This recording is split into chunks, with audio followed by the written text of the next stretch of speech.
As a white educator, after you educate yourself about the history of racism and embark on your own journey of anti-racism, including investigating the assumptions that you make about racialized others, it's not only appropriate but necessary for you to teach your students about anti-racism.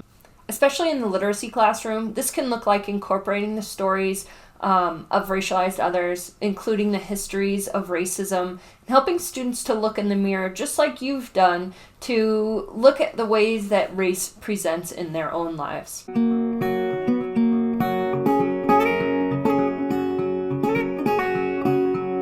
Hi, I'm Erin Silcox from TraumaInformedTeachers.com. I'm here with practical tools for conscientious educators just like you.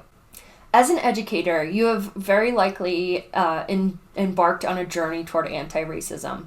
Once you've learned something about the history of racism, especially in America, and the way that race enacts in your life and impacts your pedagogical decision-making and behavior management decision-making, it's time for you to start helping your students embark on a similar journey. Not sure how? Keep watching to find out. First, why teach anti-racism? Well, believe it or not, according to the New York Times in an article published in 2020, which I'll link below, children develop racially biased thoughts between the ages of 2 and 4. It's so prevalent that race is a part of our lives and linguistic difference is a part of our lives.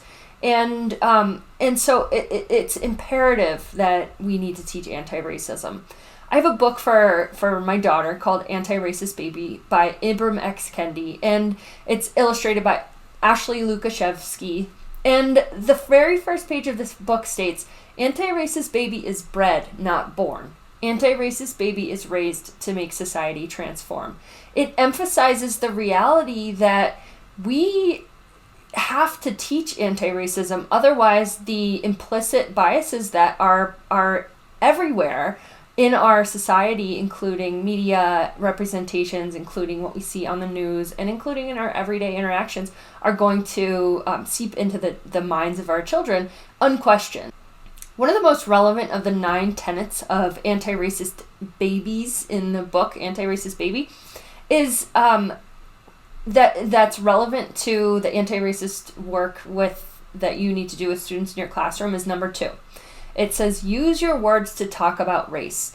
No one will see racism if we only stay silent. If we don't name racism, it won't stop being so violent. This tenet is a great place to start in your classroom. Begin by naming racism. In the literacy realm, particularly with adolescents, begin with stories that help students see how race is a central factor in our daily lives, no matter what color we are. And by that I mean, when we white people think about race, when we first start our anti-racism journey, we may say, I'm colorblind, I don't see race, but that's because we're steeped in the normative race. So we're swimming in whiteness, and we don't see race until we sort of take an outside perspective. For younger children, a book, and in fact you can use picture books with older students too. A really good book is Not My Idea by Anastasia Higginbotham. And for older students, they may be comfortable reading a seminal article by Peggy McIntosh from 1990 titled White Privilege, Unpacking the Invisible Knapsack.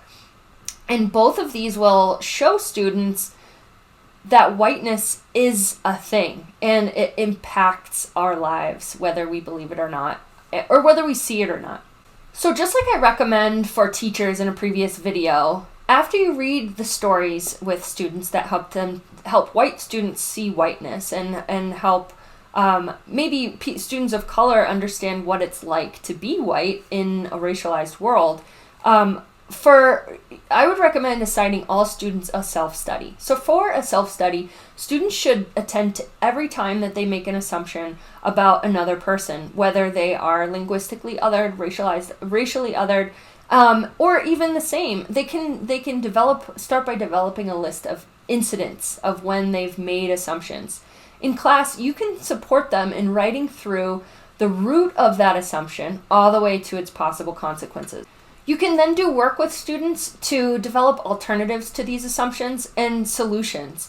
These often take the form of learning more about people to discredit assumptions and and realizing that a lot of the things that we consider to be facts about other people are really opinions based on our assumptions about their type, which is just not okay. We need to discover the truth about people. Okay, another idea is to center the stories of people of color. Help students to learn the history of racism as well as the normal everyday lives of people of color. The idea is to disrupt the notion that whiteness is what is normal and center the stories of racialized others. In doing so, we can move away from the traumatizing practice of misrepresentation, underrepresentation, of silencing the stories of people of color in our schools.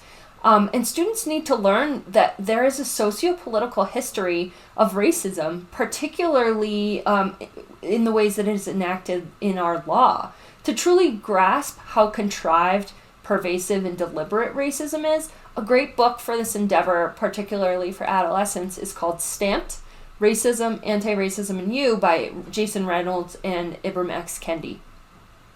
Also, consider sharing with older students the second episode, or all episodes if you have time, of the podcast Nice White Parents.